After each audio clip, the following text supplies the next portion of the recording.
Parang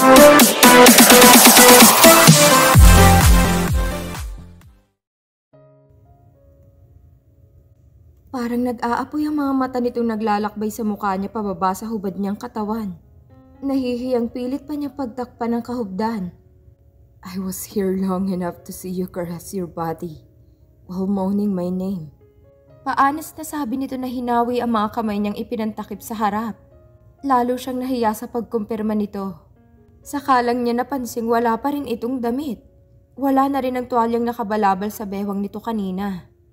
Walang imik na kinuha ni Sid ang sabon at binasayo ng tubig. Pinaagos nito ng mahina ang shower.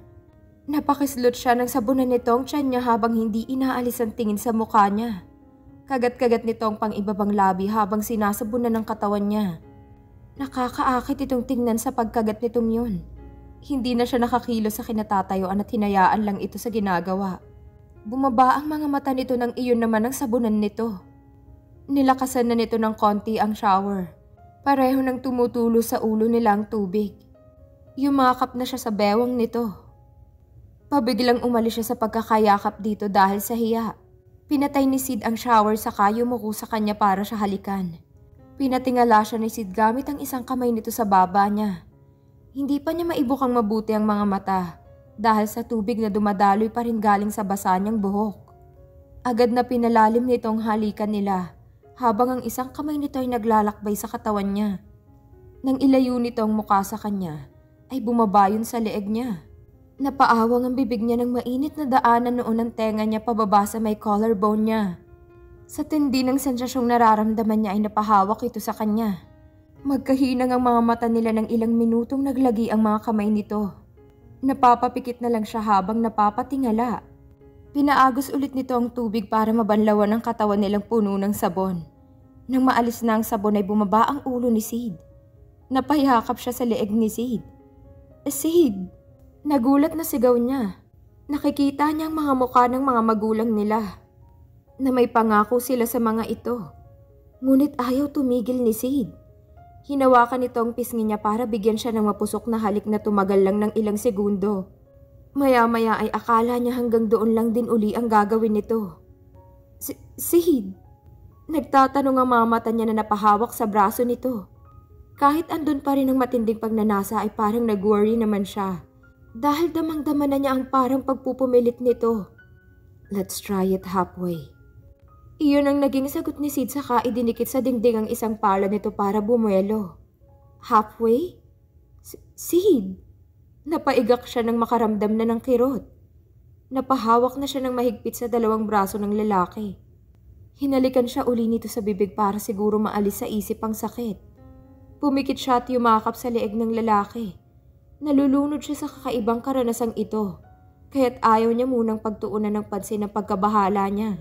Mapangahas ang bawat haplos na mga kamay ni Sid sa kanya. Idinikit ni Sid ang bibig sa tenga niya. Ha? Nagtatakang tanong niya. Hindi siya nito sinagot. Ngumiti lang ito saka dinampian siya ng halik sa bibig. Pakiramdam niya ay pareho silang naliligo na rin ng pawis, kahit nasa shower sila. Yumakap na uli si Sid sa tiyan niya. Saka siya hinalik-halikan sa pisngi. Pareho silang hinihingal ng lalaki. Hinintay nilang bumalik sa normal ang paghinga nila. Nang bumalik na sa normal ang katinuan at pakiramdam niya, ay saka pumasok ng tuluyan sa isip ang nangyari sa kanila. Nasira na nilang pangako sa mga magulang niya.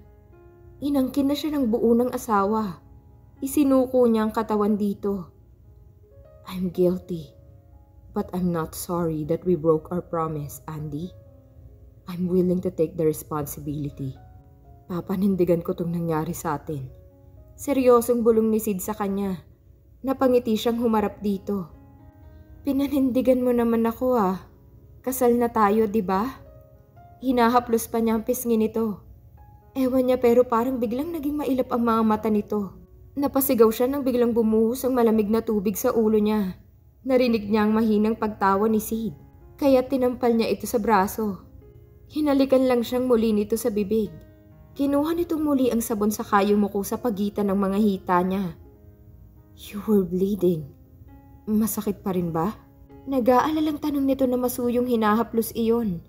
Nang tingnan niya iyon ay nakita nga niyang mapusyaw na kulay ng dugo na inagos na ng tubig. Hindi ko alam. Ang tanging nararamdaman niya ngayon ay ang pakiramdam na parang nasa loob pa rin. Kakayanin mo pa ba ang isang round mamaya? Nanunuksong tanong ni Sid na hawak-hawak ang mukha niya. Namilog ang mga mata niya sa tanong nito. Hindi pa nga siya nakaka-move on sa pagod ay isang round agad ang nasa isip nito. Malakas ang naging tawa nito sa reaksyon niya saka siya masuyong niyakap. Nanatiling magkayakap sila habang umaagos ang tubig sa mga ulo nila. Napangiti siya. Hindi niya pinagsisisihan ang pagsuko ng katawan dito. Asawa niya naman ito kaya't bakit kailangan nilang mag-guilty? Hindi naman malalaman ng mga magulang niya na nasira na nilang pangako nila ni Sid. Mas naging mainit at mapusok silang pareho ni Sid mula nang angkinin siya nito ng tuluyan. Lagi naman itong gumagamit ng protection o kaya naman ay wini-withdraw nito para huwag siyang mabuntis. Saka na lang daw nila pag-uusapan at pagpaplanuhan ng tungkol sa baby kapag ikinasal na talaga sila sa simbahan. Ang gusto rin kasi ni Sid ay makapagtapos muna siya ng pag-aaral. Para maging safe sila bumili siya ng contraceptive. Nagtanong siya kung paano ba yun iinumin ng hindi papalpak. Para makasiguro ay nag-search din siya online. Excited siyang ipaalam kay Sid na pwede na nilang gawin yon, na hindi nito kailangan ng kung ano. Pero nahihiya siya kung paano i-o-offen iyon. Siguro ay normal lang ang kapusukan nila kahit halos gabi-gabi silang nagsasalo sa init ng katawan nila. Hindi naman siya nagsasawa dahil nga bago lang siya sa ganoong bagay. Umalis sa pagkakadagan sa kanya si Sid para kunin ang ginagamit ni Sid nang hawakan niyang isang kamay nito. Pwedeng huwag kang gumamit niyan? Mahinang sabi niya dahil sa hiya. Nagtaka ang mukha nitong tumitig sa kanya. Gusto mong mabuntis? May kasama pag-aalala ang boses nito nang itanong iyon. Bumangon siya habang natatawa. Bakit ba takot na takot ka riyan? Hindi pa ako magpapabuntis. Sinimulan ko ng pag-take ng gamot. Bumangon siya para umupo. Hinila niya muna ang unan sa tabi para itakip sa kahubdan niya. Kahit ilang beses na nilang ginagawa iyon at ilang beses nang nakikita ni Sid ang katawan niya, ay hindi niya pa rin maalis-alis ang hiya. Napaisip ito at hindi na nga muna umalis sa kama. Nagtanong ka ba kung paano iinumin yon? Effective na ba agad yon? Parang gustong mapalis ng ngiti niya. Bakit kung magsalita ito ay para niya itong pipikutin sa pamamagitan ng pagbababuntis dito? Kasal naman na sila. Oo. Nagtanong akong mabuti saka nag-search din ako online. Medyo nawala na nga ang excitement niya.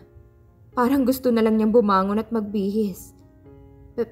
Pero if gusto mong maniguro, pwedeng gumamit ka na muna ng condom or bukas na lang natin ituloy ito para... Nagulat pa siya nang hablutin ni Sid ang una na nakatakip sa katawan niya. Mabilis na nakadagan na uli ito sa kanya kaya napahiga siyang muli. Seryosong tinitigan siya sa muka. I didn't mean to sound like ayaw kong magkaanak. I was just thinking of you. Mahirap mag-aral habang nag-aalaga ka ng baby. And don't tell me na may yaya naman dahil alam kong hindi mo iaasa sa yayang pag-aalaga ng baby natin if ever. Naramdaman siguro nito na medyo sumama ang loob niya dahil sa naging reaksyon niya. Biglang ang awkward ng dating dahil may konting lovers quarrel sila. At feel pa sana niya magpakipot. Hinawakan ni Sid ang mukha niya at hinahaplos ang kanyang pisngi nang hindi pa rin siya sumagot. Bago pa siya makasagot ay pumwesto na nga si Sid sa ibabaw niya. Nakalimutan na agad niyang pagtatampo at sama ng loob. Napuno na muli ng mga ungol ang kwarto nila. Hindi nga niya maintindihan ang sensasyong bigay nun.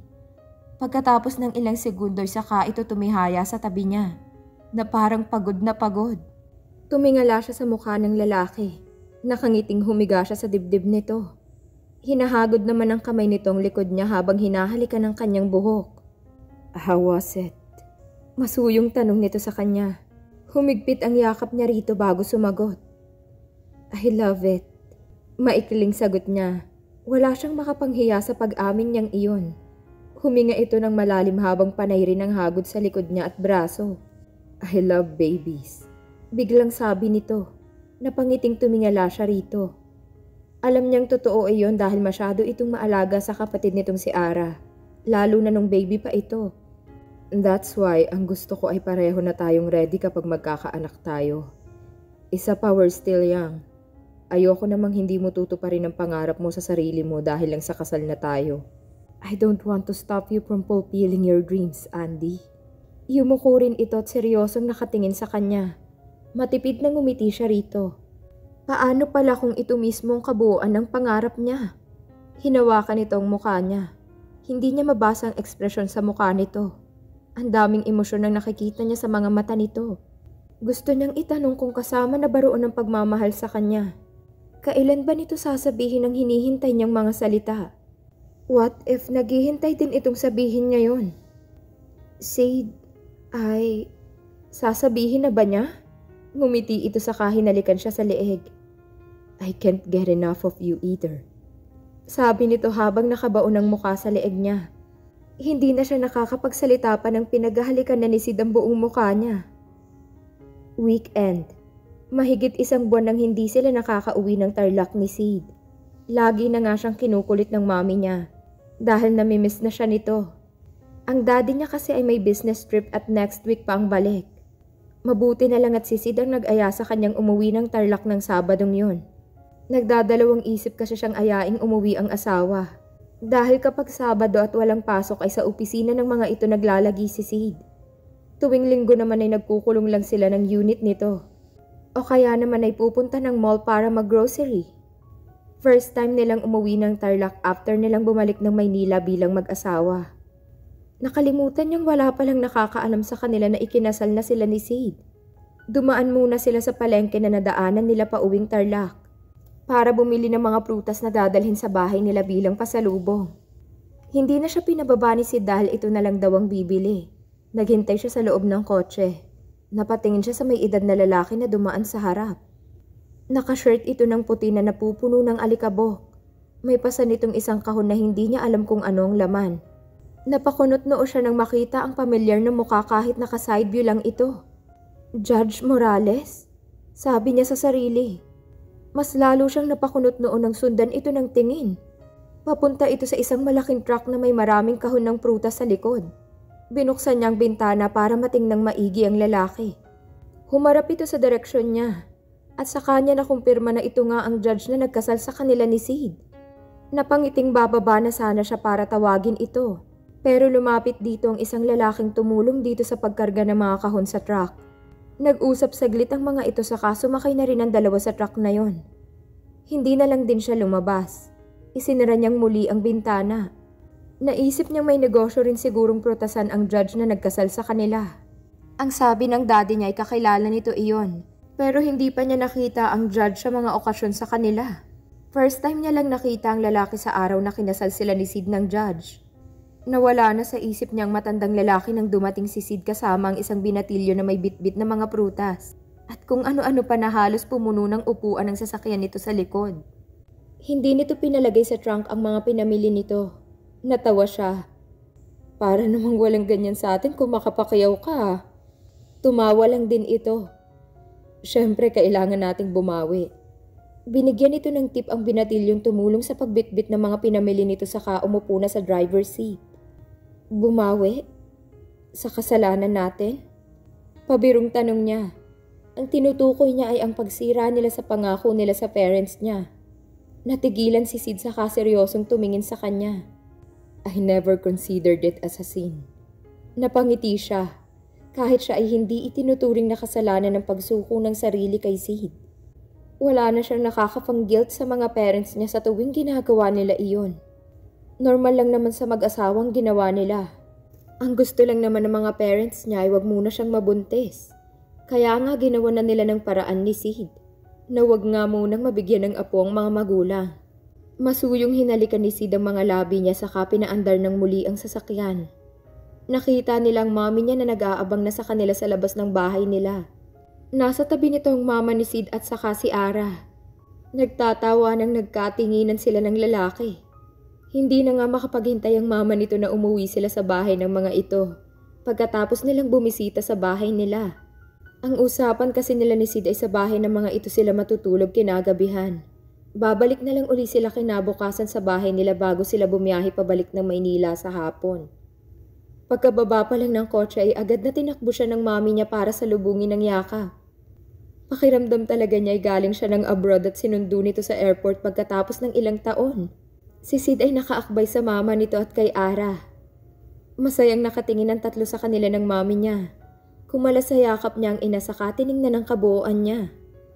Mukhang inaalagaan ka ngang mabuti ni Sid. Masayang sabi nito. Maya-maya ay sumeryoso naman ang mukha nito. Nagkalaman ka ng konti. Hindi ka pa naman buntis, no? Alam niyang hinuhuli siya ng mami niya. Gusto nitong malaman kung may nangyari na sa kanila ni Sid. Natawa siya sa tanong ng ina. Hindi niya pinahalatang kinabahan siya bigla lalo na ng pag-aralan nitong mabuti ang mukha niya. Mami talaga. Hindi pa po kami ready ni Sid na magkaanak. Kaya hanggang ngayon ako pa rin talaga ang baby niyo dahil hindi pa namin kayo bibigyan ng apo. Sana naman ay hindi mahalata ng mami niya ang kinakabahan niyang tawa. Ito talagang si Laurel. Kung buntis na si Andy, ako na talaga ang magiging pinakamasayang magiging lola. Lumapit na ang mama ni Sid sa kanya saka siya niyakap din. Iba talagang mag-alaga ang anak ko. Gumaganda kang lalo. Bulong nito sa kanya. Salamat tita. Kiming ngumiti pa siya rito. Anong tita? Kunyari ay pinanlalakihan siya nito ng mga mata. I mean, mama. Hello Ate Andy? Si Ara naman ang yumakap sa kanya. Nakangiting niyakap niya rin ang kapatid ni Sid na nasa 7 taong gulang na yata. Nakita niyang niyakap din ni Sid ang mami niya. Alam kong hindi pa kayo kumain. Tamang-tama dahil umuwi rin kagabi si Chantal. Nang malaman niyang uuwi kayo ngayon ay nag-volunteer siyang magluto para sa inyo. Hindi nga kasi siya nakadalo sa kasal niyo. Hininaan ng mami niyang huling sinabi nito dahil may mga katiwala sa paligid. Pinigilan niyang mapahinga ng malalim ng malaman. Bakit ba kailangang itaon talaga ng pinsan ng pag-uwi nito sa pag-uwi rin nila? Ang alam niya ay hindi na masyadong nagagawin ng Tarlac si Chantal. Kumuha rin kasi ito ng sarili nitong kondo. Balak na raw nitong lumipat sa buwang yun. Lahat ng yun ay ibinalita sa kanya ng mami niya. Halos araw-araw kasing tumatawag ang ina niya sa kanya. Napatingin siya kay Sid. Wala namang nag-iba sa reaksyon nito sa nalamang si Chantal ang nagluto ng lunch nila. Hello everyone! Handa ng mga pagkain sa mesa. Biglang sumulpot naman ang babae. Natigilan siya nang makita ang ayos at aura nito. Ganun ang itsura ni Chantal noong mga panahong inuwi nila ito sa bahay at kupkupin. Simple na uli ang pananamit nito. Ang mukha ay parang inosente na naman dahil hindi ito naglagay ng kahit na anong make-up. Tumingin ito sa kanya sa kakiming ngumiti. Gustong tumaas ng kilay niya. Ano namang pakulo ng pinsan niyang ito? Mas lalo siyang nagulat nang lumapit ito sa kanya. Hi, Cass! Namiss ko nang magluto kasi nga kami na lang ni Manang Lolita ang naiwan sa bahay sa Maynila. Actually, I missed you. Hindi ba't ipinagluluto kita dati kapag bored tayong pareho? Pati ang boses nito ay parang hindi makabasag pinggan. Totoo naman na pinagluluto siya nito dati. Noong mga panahong hindi pa niya alaman tungkol dito at kay Sid.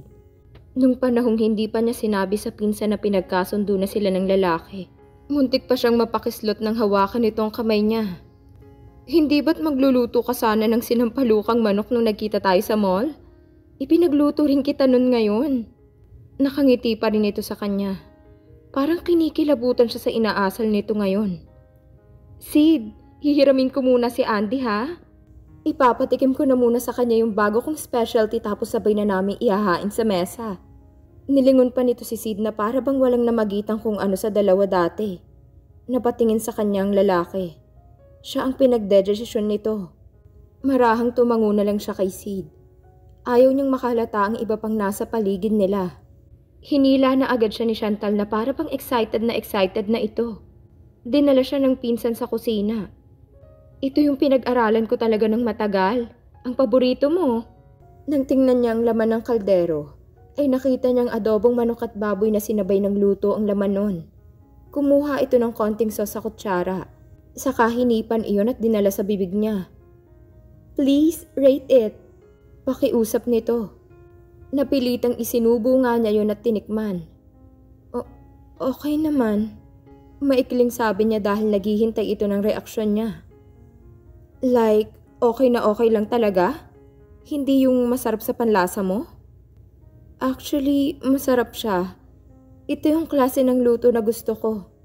Inamin niya na lang din para matapos na sila sa kung anumang tawag sa pagpaplastikan nilang yun. Talaga? Namilog ang mga mata nito sa kaniyakap siya. Ngumiwi pa ang mukha niya sa ginawa nito. Bigla itong sumeryoso. Pinaalis muna nito ang ibang katiwalang nasa kusina dahil mag-uusap daw muna sila. Inilapag nito ang kutsarang hawak sa kinuha ang mga kamay niya. Andy, I'm really sorry kung nagiging bitchy ako sa'yo mas madalas. Siguro dahil hindi ko agad natanggap na ikinasal na nga kayo ni Sid. Mahirap kasi ang lumimot agad. Ngayong medyo naging okay ng pakiramdam ko, saka ko na-realize na ang sama-sama ko pala sa'yo. Hindi mo naman kasalanan kung ipinagkasundo kayo ni na tita eh. I'm sorry talaga. Namiss kita sobra. Para na kasi talagang kapatid ang turing ko sa'yo tapos biglang hindi tayo naging okay dahil kay Sid. Nagpahid ito ng mga mata nito dahil nagsimula nang umagos ang mga luha nito. Napatitig siya sa babae. Nararamdaman niya na parang sincere naman ito. Ang totoo ay nanghinayang nga siya sa samahan nilang dalawa ni Chantal. Kapatid na rin kasi ang turing niya sa pinsan. Sana hindi pa huli ang lahat na maibalik natin sa dati ang samahan natin, Andy. Napangiti na siya ng tipid sa sinabi nito. Ibinukas niya ang dalawang braso para yakapin ito. Mabilis na niyakap nga siya ni Chantal. Naiiyak na rin siya dahil ngayon lang niya nararamdaman ang kasabikan din dito. Ilang minuto lang silang ganon hanggang sa nagtatawanan sila. Masayang lumabas sila ng kusina na bitbit ang mga mangkok na may adobong laman. Nakita niya ang nagtatakang tingin ni Sid lalo pa't nagtatawanan pa silang dumating sa hapagkainan ni Chantal. Nagkaroon siya ng katiwasayan sa loob niya dahil nawala na ang tensyon sa pagitan nila ng pinsan.